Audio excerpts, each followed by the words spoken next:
Blog Talk Radio. Welcome to Women Who Rock Investigates, where branding just got even better. Our media source provides case studies in the areas of breaking news reports, health policy and government, human resources, and more. Our handpicked experts provide our audiences with credible information to validate the latest in these studies. Women Who Rock Investigates are heard over most of your radio podcasts, such as Spotify, Google Play, iTunes, and iHeartRadio, just to name a few. We are interested in getting our experts heard around the globe, and we have partnered with Live 365 and Airtime Pro Radio to extend their voices of claims and theories. Join us each Thursday at 10 a.m. Central Standard Time after Women Who Rock with Success. Now, let's go to the show. Good morning, and this is your show host, Ms. Diane Winbush, and welcome to Women Who Rock Investigates. And so this is the month of October, and what we try to do is we try to hit all of the hot topics that are surrounded around women and around America. And so Breast Cancer Awareness Month is the month of October, as well as domestic violence. And we do know that breast cancer takes a lot out of women. It's one of the most major, I don't want to use the word killers, but killers of women, and women have a lot of oppositions in regards to breast cancer. And so that is what our discussion will be about today. And so we have a panel with us that has joined us. And so first we have our guest is going to be Dr. Roria Buff and Dr. Daniel Roria Buff, and he is the medical director and principal researcher of Belong Life, as well as Dr. Nitish, who is a medical director in the city of Tampa, and he's an oncologist. And we also, whenever everyone dials in, we're going to have Dr. Soma Mandel, and she is also a women health specialist, and she practices at the Summit Medical Group in Berkeley Heights, New Jersey. And that's the reason why we do these case studies. They are very, very important, and we try to bring clarity to our audiences as to new developments, new cases, and also future development with our stories. So good morning, and who do we have that has already chimed in? Good morning. It's Dr. Nitesh Pariani. Okay.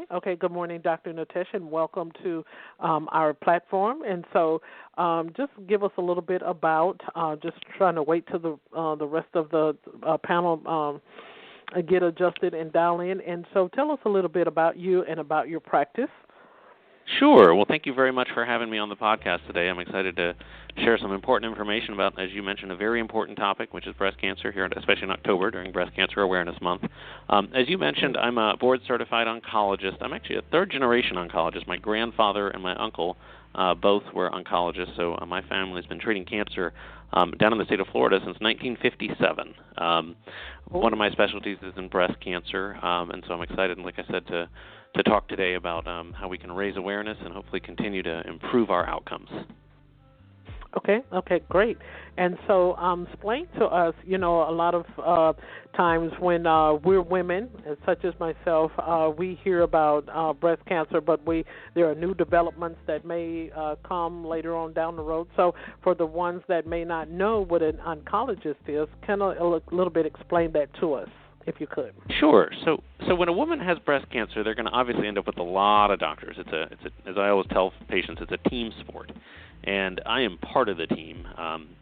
My particular role is that of I'm a radiation oncologist. So when a woman's diagnosed with breast cancer, initially the diagnosis will be made with a mammogram, and then from there they'll be sent to usually 3 medical specialists: a surgeon, what we call a medical oncologist, and a radiation oncologist.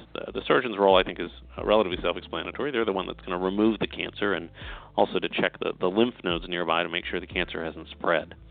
After that, many women do require either radiation, chemotherapy, or both. Again, my role is on the radiation side of things, and then colleagues of mine will deliver chemotherapy when necessary. Okay. Okay, great. So when it comes to getting mammograms, I think a few years back, maybe 3 to 5 years back, I want to say that they were telling women that it was okay for them to maybe skip a year in doing mammograms and what have you. And I think it kind of maybe went back to a year for them to be able to do mammograms. So why is it important for women to be able to get screening? So, I mean, I'm really glad you asked because that's a very important question. You're right that a few years ago, I think we made a mistake as a medical profession where we told folks perhaps that mammograms weren't as important as we thought. There was concerns about what we call false positives, meaning when we scan women that we were seeing things that weren't really cancer. And we can talk a little bit about what that truly means and what those statistics are like. But the reality is mammograms are the single most important thing to help reduce the risk of death from breast cancer. Right now, believe it or not, even today, even prior to the pandemic, which again we can talk about what that has done with breast cancer screening, but prior to the pandemic, only 60-some% of women were actually getting mammograms. And that number is even lower when we look at women who are under 50. That percentage is closer to 55%. And it really is critically important because the earlier we catch a breast cancer, the better chance a woman has of getting cured of it. And so I think it is important, as you pointed out, for women to keep up with their mammograms annually. Most insurance plans cover these, so it's usually not an out-of-pocket cost for a patient. And even for patients that don't have insurance, there are ways to get it done very cheaply and very easily. And, again, talking about that false positive, which I think women get concerned about, the reality is out of 100 women who get screened for a mammogram, 90 of them will be perfectly normal. 10 might be asked to come back for additional studies. And of those 10, only 2 will actually end up getting a biopsy. So the reality of having sort of what we call a false positive or something that's going to interfere with your life is really very low. And I think that assurance is really very important. Absolutely. So we have another guest on the phone. Good morning. This is Diane. Good morning, Diane. How are you? This is Dr. Soma Mandel. Okay, good morning, Dr. Sommer. And so we also have Dr. Natesh that's on the guest panel with you as well. And so good morning. We're going to, yes. Okay. And so tell us a little bit about you and your practice and what you do, Dr. Sommer. Yes, I'm a board-certified internist. I practice in Berkeley Heights, New Jersey at Summit Medical Group, which is a large multi-specialty practice. And I have a special interest in women's health throughout my career for the past 20 years. Most of my patients have been women. So I've had a special interest in, women's health in particular, which encompasses not just GYN stuff, but, everything from heart disease to breast cancer and beyond. Okay, great. Thank you for that. And so Dr. Natesh was sharing with the audience some fundamentals of breast cancer as to why it's important for women to be able to get screening and what have you. And so one thing that I do notice what the Susan G. Komen Foundation has began to do is they find the individuals that have a very high risk in their demographic, and they will go to the demographic to see if they can be able to set up perhaps lectures to be able to help the women to be more compelled to be able to get the mammograms screening. And so how important do you, in your perspective, Dr. Soma, is that for women to be able to get the mammograms to be able to reduce the risk of death and fatality? Sure. I think it's very important. There are certain demographics, for example, African Americans, where there's a higher rate of breast cancer. So I think it's really important to be on top of the screenings for certain populations to make sure they're up to date with everything, because unfortunately they have higher mortality rates due to these kinds of conditions. Okay, and so Dr. Nitesh is in the field of oncology, and so he have shared also with the audience in a little bit about that and a little bit about his portion of what he do in regards to screening and testings and new case studies with that. And so in regards to oncology, I'm getting my words tied. So is that some of part of the fields that you work in as well? I'm not an oncologist. I'm an internist. So I basically am involved in making sure that the patients are on top of their screenings and that they live the healthiest life as possible. There are times when I have to work with specialists like Dr. Nitesh to make sure if I detect something on their mammogram or other tests, that they get to the appropriate place so that they can get treated appropriately. Okay, and so here's another question for you, Dr. Soma. They have I think a couple of stages of screening. I know you have the basic mammogram, and then I think you can be able to go to the HD. And now they have a new development out that's called, well, it's new to me, and it's called the 3D screening. And so tell us a little bit about that, about the 3D screening, and what type of layers of tissue can they go to be able to view certain aspects of the breast for women? Because I know yes, with the yes. 3D, the 3D can go kind of deeper than the basic kind of screening. Yes, so there are certain women that have more dense breast tissue, so a mammogram may not always be able to look at lumps or calcifications as well. So for those types of women who have the dense breast tissue, a 3D mammogram would be recommended. It just gives it more dimension to the pictures of the breast, and along with that, an ultrasound is also recommended if the breast tissue is dense as well. Okay, so back to Dr. Nitesh. Explain to us a little bit about density to the women. Sure. A little bit about density. Go ahead. Absolutely. I think, like Dr. Mandel said, there are certain women that require some more aggressive screening regimens because of the breast density, and breast tissue tends to be more dense in younger patients, particularly, and that's important because breast cancer can be seen in younger women, and I think we often forget that, just cancer is not just a disease of the elderly. And so for those younger women to get a good screening test, I think the 3D mammogram does play a very important role. As we age, a lot of that density in the breast gets replaced with more fatty tissue, so it's a little bit easier to see, as Dr. Mandel said, those calcifications and those abnormalities. But certainly for younger women, the 3D mammogram is an excellent tool to help increase the accuracy of our screening and decrease what I was mentioning earlier with those false positives, but also help detect abnormalities much earlier. So with breast cancer, this is something that we rarely talk about. And it wasn't on our itinerary today for the topic of discussion, but I think it's kind of important to be able to bring up, and this is the breast cancer in men.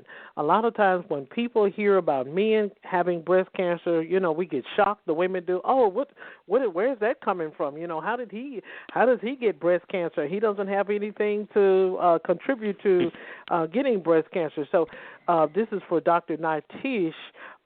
In regards to men, what are some of the ratios that you have seen as to men having breast cancer, and how productive are men, can overcome it more than women? Sure. So when we look at incidence, about 1 in 8 women will develop a breast cancer in their life. So that's about 12% of women. For men, it's much, much less. It's a risk of about 1 in 883. So, in 2020, we're estimating, about 250,000 or so women will have breast cancer. In comparison, only about 2,500 men will develop breast cancer. In those men, those cancers tend to be more commonly genetically linked. They may have a genetic component to them. And the treatment actually is not too different, though. The benefit is, for men, We do still have breast tissue, some of us more than others, but we do still have breast tissue, and the treatment's very much the same. We remove the breast tissue and often offer radiation and/or chemotherapy, again, depending on how advanced the cancer is. One of the struggles for men, though, is the cancers do tend to be more advanced at presentation, and that's for the reasons that you would expect. Men aren't undergoing mammograms, they're not doing self-breast exams. It's just not part of our normal routine. Mm-hmm. And so, that's kind of what we would expect. But fortunately, with the incidence being so low, it's not a major cause of mortality in men, but certainly it's something that we should be aware of. Mm-hmm. Absolutely. So back to Dr. Soma. So does your institution partner with in other, I guess, agencies like organizations, I would say, like the Susan G. Komen Foundation, to be able to bring more awareness? So take, for example, here in the South, Memphis is a huge, it's a huge turnout. It's over hundreds of thousands that participate in the run, but of course it's not going to happen this year due to the COVID-19. I think it's like a FedEx Classic type of event that they have every year where a lot of people come out and a lot of individuals participate, and Susan G. Komen goes beyond the measures of trying to get the awareness out to women and I guess men too in regards to the importance of it. So does your institution provide any type of lectures, or do you all co-partner with Susan G. Komen to be able to make this a little bit more broad towards women? Yes, we certainly do partner with certain organizations like the Komen organization, and we do our own internal outreach to the population within New Jersey about the importance of getting screening and coming in for your regular exams. So there's a huge outreach here to reach patients and make sure they're up to date with their testing. Mm-hmm. Great. So back to Dr. Natish, or Natish, I'm sorry. And with breast cancer, we got two things going on this month, and of course we're focusing on breast cancer awareness. But in your perspective, and what you deal with on a daily basis with individuals, what type of campaigns are you all pushing in your jurisdiction or your demographics as to to bring more Sure. awareness to that? Sure. I think the biggest thing we're pushing, this year, and this is why I'm so glad you're doing this podcast, is reinforcing the importance of breast cancer screening even during the pandemic. We are seeing already that a lot of folks are putting off their screening, they're putting off their mammograms, they're putting off their primary care visits, they're putting off all their health care out of fear of exposure to COVID, which is a reasonable concern. However, I think the bigger concern is that we're going to miss a lot of cancers, and as a result, those cancers that we do find will present at later stages. We're already seeing this.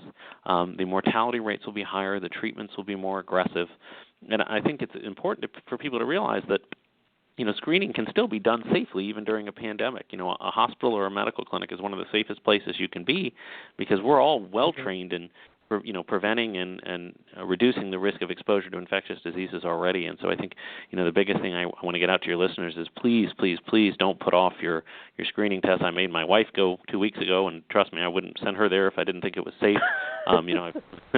It's just really important because, we're estimating that, we may see, upwards of 2,000 more deaths from breast cancer this year than we did last year. And again, these are all estimates. Those numbers could climb if people don't go out there and get screened. Mm-hmm.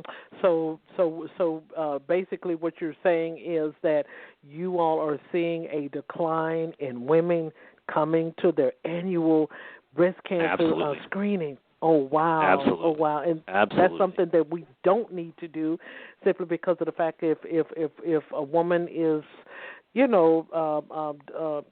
has breast cancer and what have you, and then they're afraid, and so I tell you what, let's take it this way.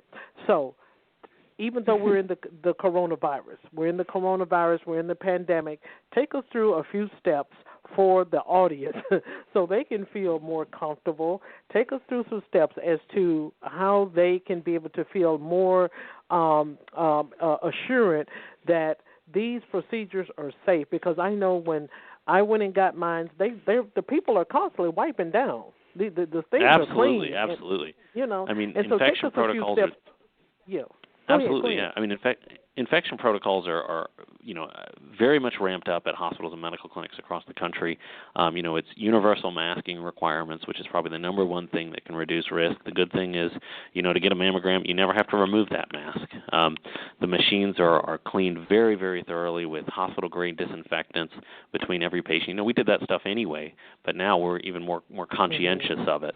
And so, I think... like I tell folks, one of the safest places you can be is in a medical clinic, because we're all so conscientious and so aware of the importance of keeping things clean. And, we have experience with not just coronavirus, but other infectious diseases and how to reduce those risks. And, I think certainly it's safer than going to the grocery store, which we all have to do anyway. So again, I can't stress enough that, that hypothetical risk of catching COVID, which is a real risk and a real concern, is certainly much less than the concern I have of folks, skipping their cancer screening. And even with that, this question is for the both of you. This is for Dr. Sommer, and then we're going to let you answer it first, Dr. Nitish, in regards to the COVID. I know that if individuals already have pre-existent issues already, such as maybe like pneumonia, or sometimes people may have a pre-existing issues like chronic COPD or something like that. What are the risks of individuals that you have seen on both sides, Dr. Sommer too? And what are some of the risks? Have you seen that? Well, if a person has breast cancer, if they have they get the COVID-19 virus and things, is that and a component can be able to not digress but enhance their situation as well, because there are some medical issues that do not enhance and escalate the COVID. Go ahead. Sure. So, it's certainly something we worry about. We are treating at my facility, we are treating COVID-positive patients who, just because you have COVID doesn't mean you can't get cancer, right? And, that is something that we're seeing. One of the concerns with that is, for folks who are diagnosed with COVID and then, need cancer treatment, some procedures can be delayed. For example, they can't go to surgery on time. But for the most part, knock on wood, I've been fortunate that most of my patients have done well. I've had a couple of breast cancer patients that have caught COVID, and, we've been able to still complete their treatment in a timely manner. I think the bigger concern is for our survivors, for the folks who have, likely immune-compromised status. We hear on the news about the people who are, at high risk and should really, pay special attention to isolating, to self-isolating, and to being careful. And that's something we talk about with all of our breast cancer patients, both the ones undergoing treatment and the ones that are survivors, that those are the ones who need to take the extra precautions of really making sure that they limit their contact with the outside world right now, which obviously can be challenging, but certainly is very important. But I think as long as they take some, common sense precautions and are really careful, hopefully this won't have too much of an impact on their mortality. Okay. Dr. Sommer? Yes, there are certain risk factors for a coronavirus, such as advanced age and chronic medical conditions like COPD and diabetes, and certainly if someone is going through chemotherapy, causing the potential immunocompromised state, that does increase their risk. But like Dr. Nitish said, there are a lot of precautions that are being taken in the hospitals and in the medical groups, where the chances of contracting COVID are pretty low. I should also add that COVID has really jump-started the virtual visits, telemedicine.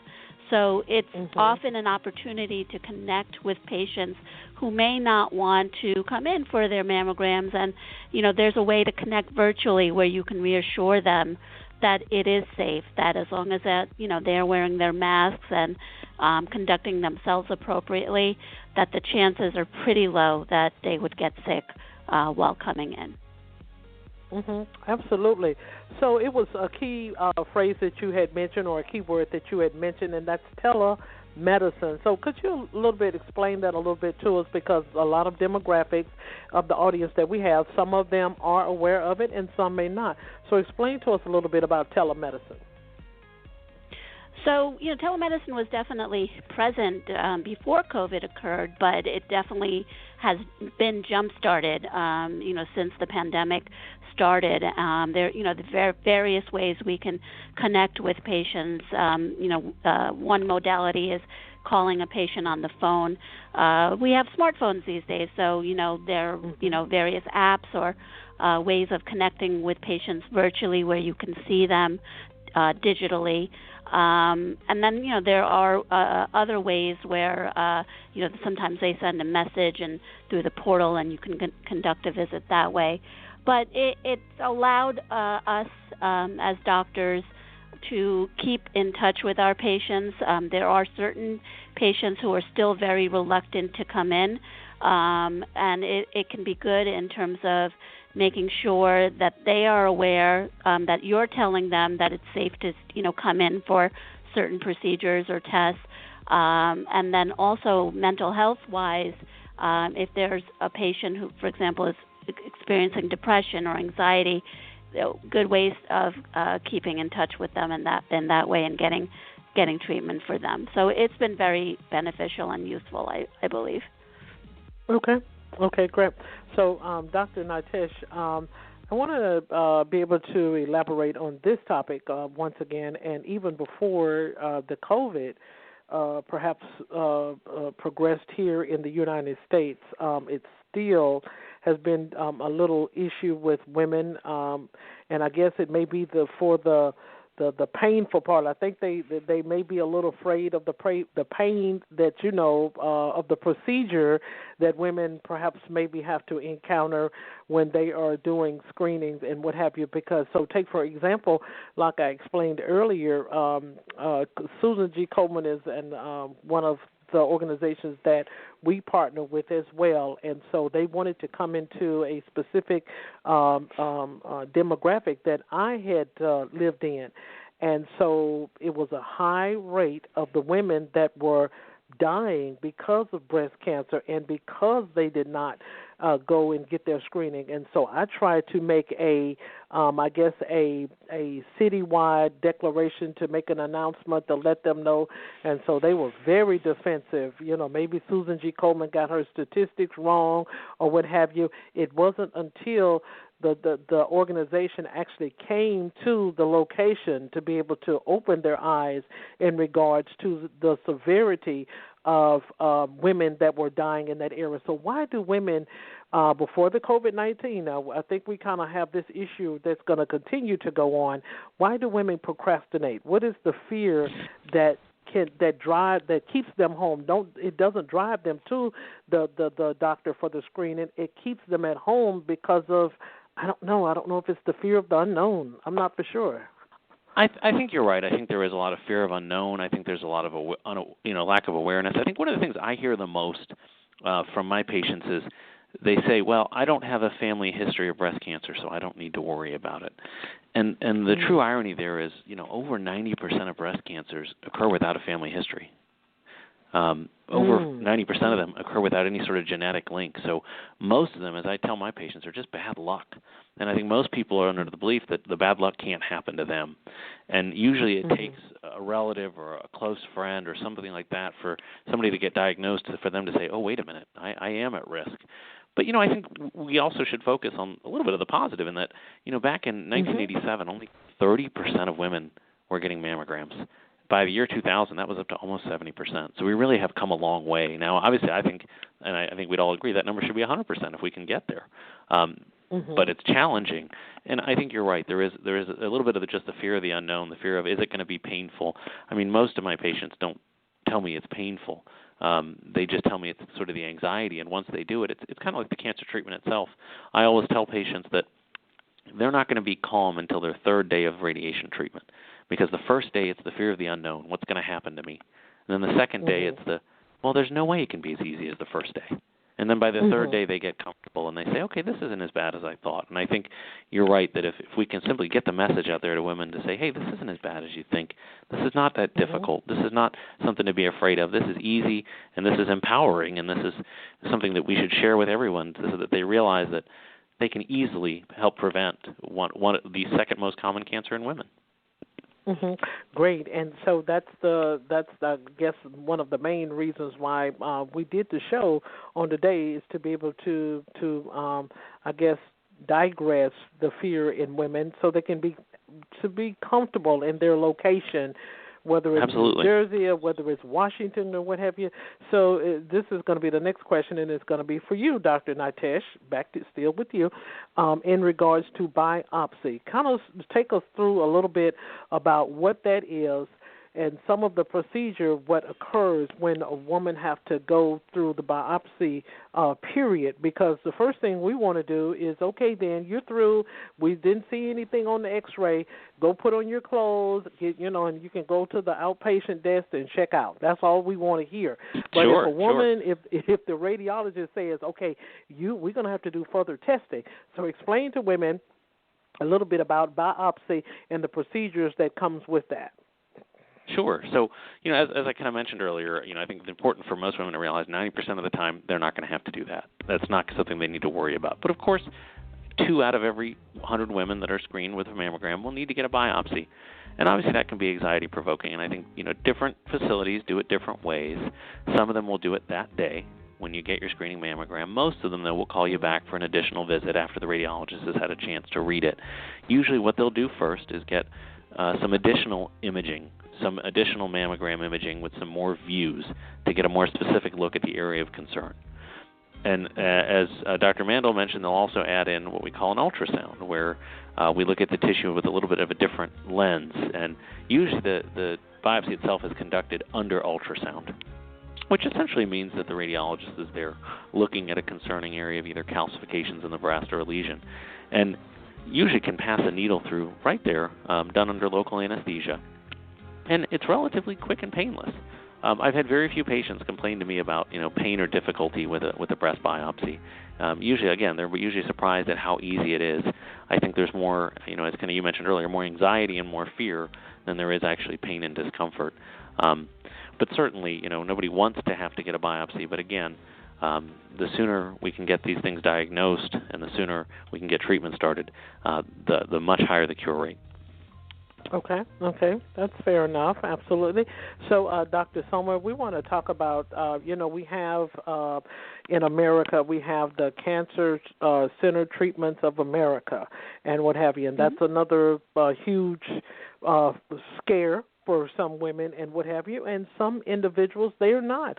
So does breast cancer fall, that's the first question, does breast cancer, would that fall up under one of the at some of the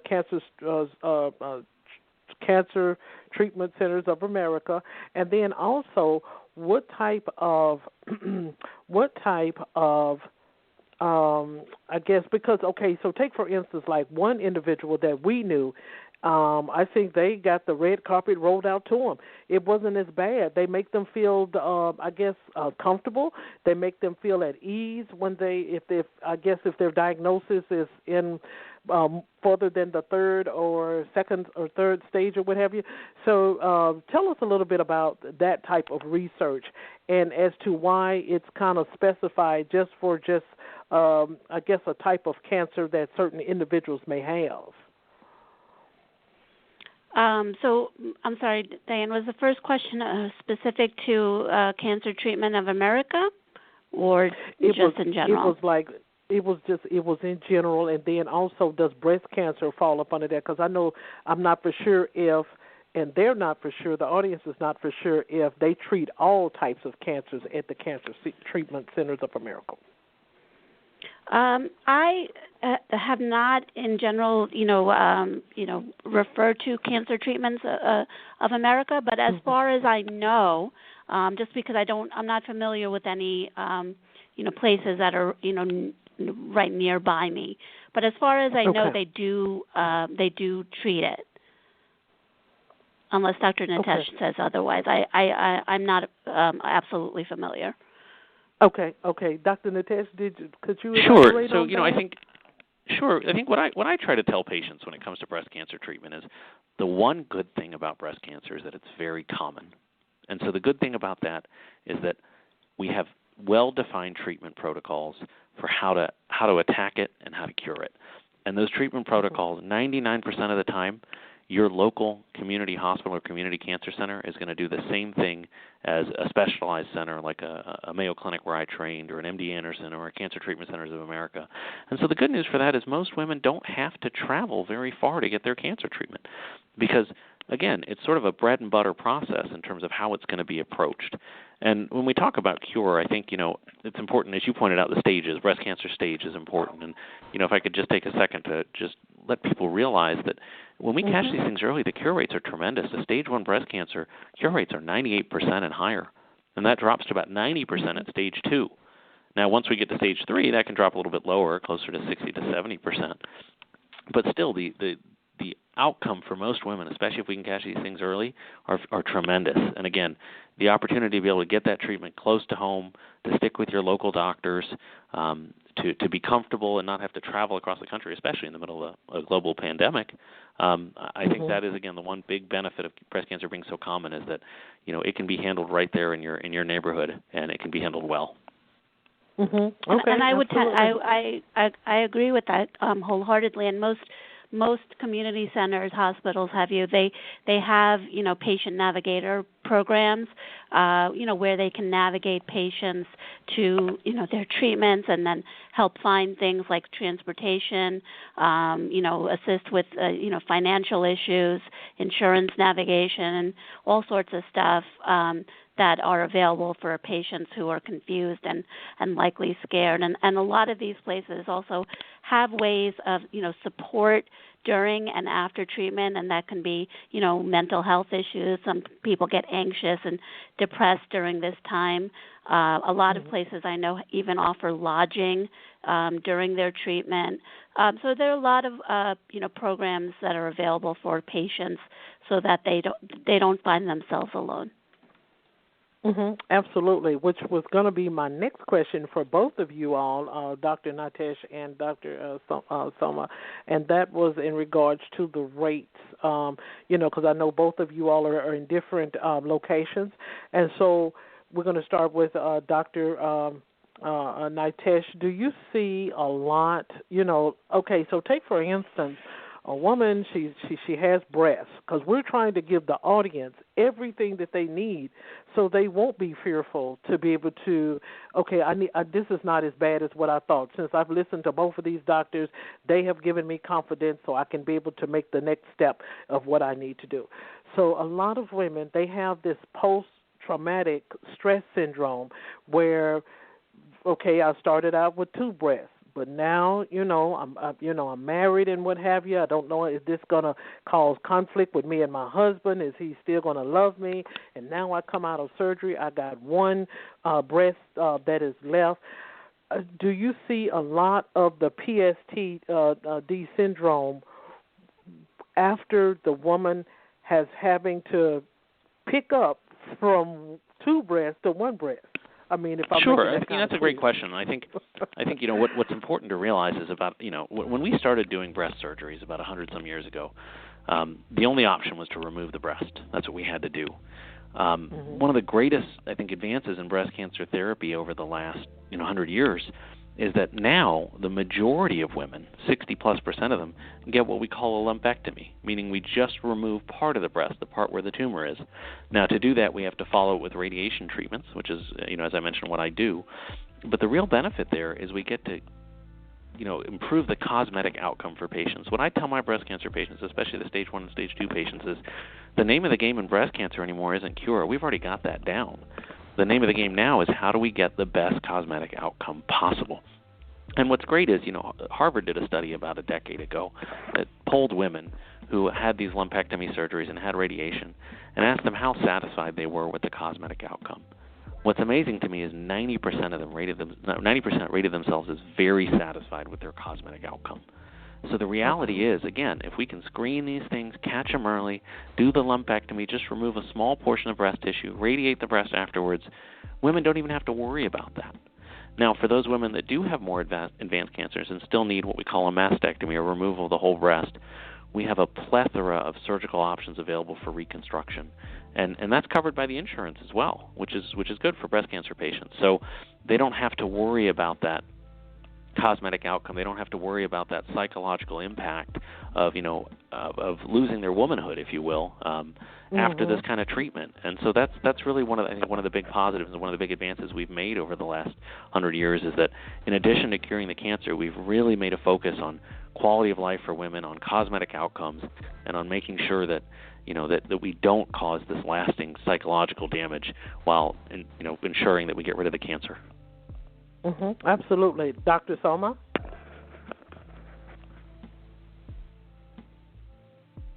Yes, Diane, I'm sorry. I was distracted by a patient issue. Okay. So, one of the things that, I think, is also very important, I agree with everything that Dr. Nadesh has said, but I think it's also important, for the prevention aspect, to talk about, reducing as many risk factors. So, for example, excess body weight and women who are physically inactive. These are considered to be risk factors, for breast cancer. So, having that conversation with patients to decrease alcohol intake if they're having a lot of fat in their diet, not the unhealthy fats. These are important discussions to have as a preventative basis, so patients, don't get to the point where they are at high risk for not just breast cancer but other cancers as well. Okay, absolutely.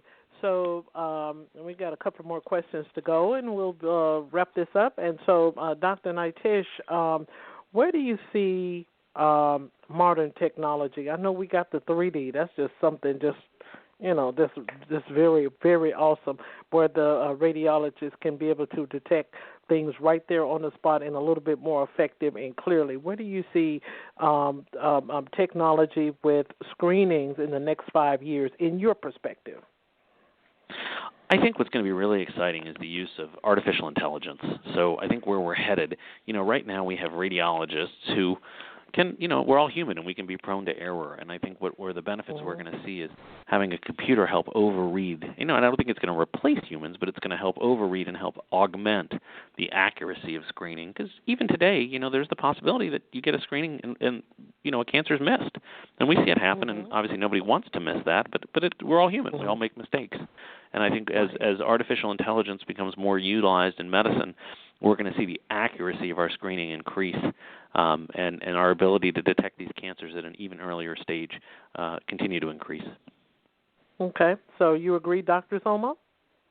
I absolutely agree, and I think identifying new targets for treating breast cancer and understanding the role of how the immune system plays in breast cancer, and I had mentioned the diet, increasing the risks of breast cancer. I think these are all important going forward, and hopefully we will continue to fight the fight and find more treatments and preventative measures for breast cancer. So what are two last tips that you would like to leave with the audience? If there are two strong tips that you would like to leave for women and for men, what would you like to leave with them in regards to this topic? So I think, as a primary care physician, I think it's important that patients keep in touch with their primary care doctors who can help direct them for, screening measures to, if they end up having breast cancer, hopefully detecting it earlier rather than later, so the treatments are not as aggressive. And, aside from breast cancer, there are a lot of tests, screenings that people need to be on top of. And I think a primary care physician is crucial in guiding them in the right direction. Okay, Dr. Nitesh. Sure. I think the two things that I would really just emphasize, and I think we've emphasized the one, and it can't be emphasized enough, which is just get your mammogram. It's so easy, it's so simple, it's so quick. Just get your mammogram. And then I would echo Dr. Mandel's comments of, prevention is key. Living a healthy lifestyle, being active, watching your diet, all of those things will help reduce those inflammatory conditions that can lead to breast cancer in the first place. So I think making healthy choices, keeping up with your screening, and then we can all fight this thing together. Okay, great. So, Dr. Soma, share with the audience any upcoming lectures that you may be sponsoring in your community or even on Zoom, or any publications that you have published, whether listeners and the audience can be able to follow you, and any links that you would like to share. You can do that at this time. Yes, hi. Yes. So I am pretty active. I recently published a book called Dear Menopause, I Do Not Fear You, and I do talk about breast cancer and some of the myths that can be associated with menopause and breast cancer. You can find me on my Twitter handle, SomaMD1, and my website, drsomamandel.com. Okay. Dr. Nitesh? Absolutely. So, I think I mentioned I'm a radiation oncologist. I practice in Tampa, Florida, and my practice is Tampa Oncology and Photon. And you can find me on the web at www.topdocsfl, so that's TOPDOCSFL.com. There's an opportunity there to reach me directly, to leave comments, and I'm more than happy to connect with anyone to help give them further information to help empower them and spread the knowledge of how to fight breast cancer. Okay, great. And so there you have it, listeners. You have had an impeccable response from our physicians, from our panel on today in regards to breast cancer, what oncology means. They also shared information in regards to breast cancer, 3D breast cancer screening, and how you need to go and how important it is. And so thank you both for being our guests today on the show, for bringing these tools and resources to our listeners. Thank you for having me. Thank you, Diane.